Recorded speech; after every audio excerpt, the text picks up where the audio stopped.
बिस्मिल्लाहिर्रहमानिर्रहीम। स्टूडेंट्स, अब हम डिफ़ाइन करते हैं सेपरेबल स्पेस को। सेपरेबल स्पेस किस स्पेस को कहते हैं? A metric space X is said to be separable. A metric space X is said to be separable if X contains a. अब एक्स के अंदर जो है जो भी सबसेट है उसकी ये प्रॉपर्टी है कि वो काउंटेबल भी हो और डेंस भी हो, यानी कि if X contains A countable dense subset, if x contains a countable dense subset then x is called the separable। जैसे फ़र्ज़ करें हम एग्जांपल के तौर पे लेते हैं कि Q ये है वो R की सब स्पेस है और ये काउंटेबल है। ठीक है, काउंटेबल का मतलब क्या है ये भी आप लोगों को स्टूडेंट्स समझना है कि काउंटेबल वो होता है जो नेचुरल सेट के साथ, सेट ऑफ नेचुरल नंबर्स के साथ बाइजेक्टिव मैपिंग बनाए। बाइजेक्टिव मैपिंग का मतलब यह है कि हर नंबर के साथ एक एलिमेंट जो है वो कनेक्टेड हो तो उसको बाइजेक्शन कहते हैं। यानी कि अगर हमारे पास ऐसा सेट जिसमें natural number, set of natural numbers के साथ बाइजेक्शन हो, उसको जो है वो क्या कहते हैं? काउंटेबल कहते हैं। या वो फिर वैसे ही फाइनाइट नंबर हो। ठीक है, काउंटेबल नंबर वो होते हैं जो फाइनाइट नंबर्स हों या आइडेंटिफाइबल टू दी या बाइजेक्शन रिलेशन बनाएं सेट ऑफ नेचुरल नंबर के साथ, तो उनको काउंटेबल कहते हैं। तो ये क्यों जो है वो क्योंकि काउंटेबल भी है और डेंस भी है किसके अंदर? आर के अंदर। तो इसलिए इसको हम क्या कहेंगे? आर क्या है? ये स्पेस सेपरेबल है। वो स्पेस सेपरेबल होती है which contains A countable dense subset. Countable dense subset ऐसी स्पेस जिसके अंदर एक काउंटेबल डेंस सबसेट हो, उसको जो है वो सेपरेबल कहते हैं। इसी तरह ये है नोवेयर डेंस। क्या है next? Nowhere dense. Nowhere dense का मतलब क्या है कि a subset A of the metric space is said to be nowhere dense in X if. कब हम इस सेट ए को कहेंगे, सबसेट ए को, कि वो नोवेयर डेंस है?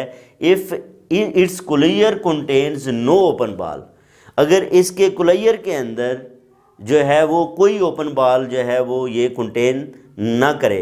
ठीक है, इसके कुलैयर के अंदर ओपन बॉल जो है वो कंटेंट ना हो, तो फिर हम इसको क्या कहेंगे? नोवेयर कहेंगे। या equivalently A is nowhere in X if A is not dense in any open subset G. अगर ए डेंस नहीं है। अब स्टूडेंट्स हम एक एग्जांपल लेते हैं। एग्जांपल क्या है कि consider the set z of integers as a subset of the real numbers r। अब ये देखें z हमारे पास सेट ऑफ इंटीजर्स है। अगर हम इसको इस तरह डिफाइन करें कि r/z, तो इसका मतलब z का complement consist of union of open sets या open balls n belongs to z। इसका मतलब ये है कि ये इसका कंप्लीमेंट अगर इन ओपन सेट्स को बिलोंग करता है तो फिर जो है वो ओपन सेट्स जो हैं वो z को बिलोंग नहीं करते। और दूसरी बात ये है कि ये जो है हमारे पास ये ओपन सेट्स की यूनियन है। z जो है वो क्या है? इसका कंप्लीमेंट अगर ओपन है तो ये खुद क्लोज्ड होगा। अगर किसी सेट का कंप्लीमेंट ओपन हो तो वो क्या होता है? वो क्लोज्ड होता है। तो ये ओपन है, इसका मतलब z क्या हो जाएगा? क्लोज्ड हो जाएगा इन r। अगर z क्लोज्ड इन r है तो z बार किसके इक्वल आ गया? z के इक्वल। अब z जो है यहाँ से हमें पता चल रहा है कि इसका कंप्लीमेंट जो है वो ओपन सेट्स को या ओपन बॉल्स को कंटेन करता है।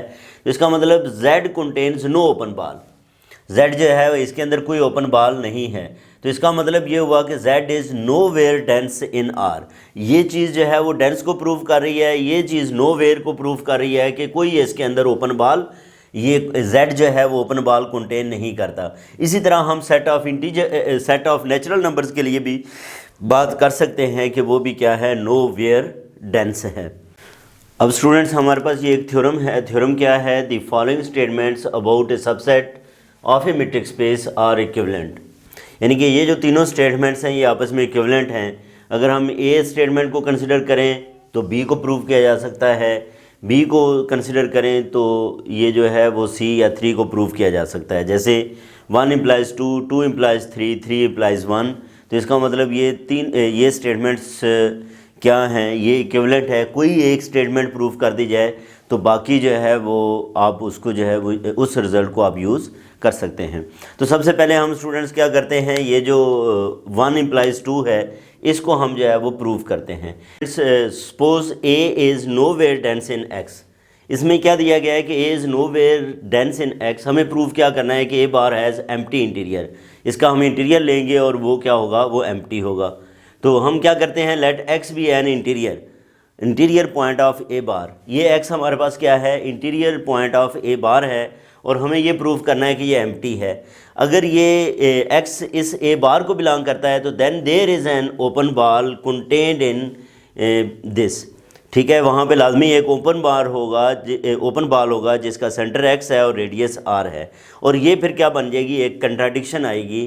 क्यों कंट्राडिक्शन आएगी, क्योंकि ये जो है वो हमने कहा है कि A is nowhere dense. Nowhere dense भी ये होता है कि उसके अंदर कोई भी ओपन बॉल कंटेंट नहीं होगा, उसके अंदर कोई भी ओपन बॉल कंटेंट नहीं होगा। इसका मतलब ये है कि A bar has empty interior. तो ए बार का जो इंटीरियर है वो एम्प्टी है। अब दूसरे केस में हमने क्या सपोज करना है कि A bar has empty interior और हमें प्रूव करना है कि x slash A bar is dense in x. ठीक है, तो अब हम इसी तरह लेट कर लेते हैं कि suppose A bar has empty interior. A bar जो है वो एम्प्टी इंटीरियर रखता है। एम्प्टी इंटीरियर का मतलब ये है कि इसमें इसका जो इंटीरियर है that consist of no element. Let X belongs to X है, एक एलिमेंट हम लेते हैं X. We show that X is in this. X या तो इसके अंदर है या इसका लिमिट पॉइंट है। ठीक है, अब इसके लिए हम सपोज कर लेते हैं कि x does not belongs to this. x जो है वो इसको बिलोंग नहीं करता। अगर x इसको बिलोंग नहीं करता तो फिर किसको बिलोंग करेगा। अब ये देखें, x अगर इसको बिलोंग नहीं करता, ठीक है, तो एक तो ये है कि वो इसका लिमिट पॉइंट होगा और दूसरा ये है कि अगर x इसको बिलोंग नहीं करता तो x किसको बिलोंग करेगा, a बार को बिलोंग करेगा। then x belongs to a bar. By our assumption x is not an interior point of a bar. ये भी है कि हमने यहाँ पे assumption की बात की है कि x is not an interior point of a bar. ये a bar का जो है वो interior point नहीं है। so each open ball, कोई भी आप ओपन बॉल जिस पे सेंटर एक्स को रखेंगे, रेडियस आर रखेंगे, तो ये जो ओपन बॉल है ये इसमें कंटेंट नहीं होगा, ये इसमें कंटेंट नहीं होगा। इट मीन्स दैट कि इनकी इंटरसेक्शन जो है वो फिर फाई के इक्वल नहीं है। कम से कम एक एलिमेंट जो है वो लाजमी कॉमन है।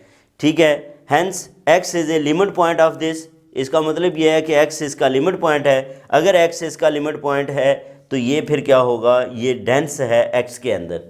अब नेक्स्ट में हमने ये प्रूव करना है कि अगर ये डेंस हो तो फिर जो है ये a is nowhere dense in x।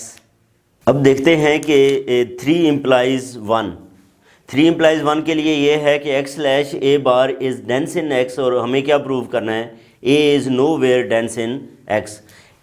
ठीक है जी, तो नो वेयर डेंस का मतलब ये है कि वहाँ पे कोई भी ओपन बॉल इसको कंटेन नहीं करना चाहिए। तो हमने ये सपोज किया कि suppose that x slash a bar is dense in x। ठीक है, ये हमने जो है वो सपोज कर लिया। अब हम कहते हैं कि for any x belongs to x, कोई भी एलिमेंट हम x में ले लेते हैं। If a bar contains an open ball with this centre x and radius r, then x belongs to a bar. तो फिर x किसको बिलोंग करेगा, a बार को बिलोंग करेगा। And their intersection this open ball and x slash a bar intersection is empty or phi. इसका मतलब ये है कि अगर ऐसा है तो फिर x is not the limit point of this. x इसका लिमिट पॉइंट नहीं है। हालांकि जो है वो क्या है कि x जो है वो क्या होना चाहिए, इसका लिमिट पॉइंट होना चाहिए। ये क्या आ गई है, ये कंट्राडिक्शन आ गई है। ठीक है, इसका मतलब ये हुआ कि a is nowhere dense in x। ठीक है जी, तो a जो है वो नो वेयर डेंस है किसके अंदर, x के अंदर। तो ये था स्टूडेंट्स हमारे पास जो है वो थ्योरम नो वेयर डेंस से रिलेटेड। एक बात याद रखें कि जब तक आप स्टूडेंट्स शुरू से तमाम वीडियोस को, तमाम कंसेप्ट्स को साथ लेके नहीं चलते तो ये थोड़ी सी जो है वो चीज़ें समझना जो है वो मुश्किल हो जाएंगी। तो यहाँ पे ये हमारा टॉपिक जो है वो dense and nowhere dense subsets जो है वो कंप्लीट हुआ। इसके बाद नेक्स्ट है कंसेप्ट ऑफ कैटेगरी, जिसके अंदर बेयर्स कैटेगरी थ्योरम को भी हम डिस्कस करेंगे नेक्स्ट वीडियो के अंदर। अपना ख्याल रखें। अल्लाह हाफिज़।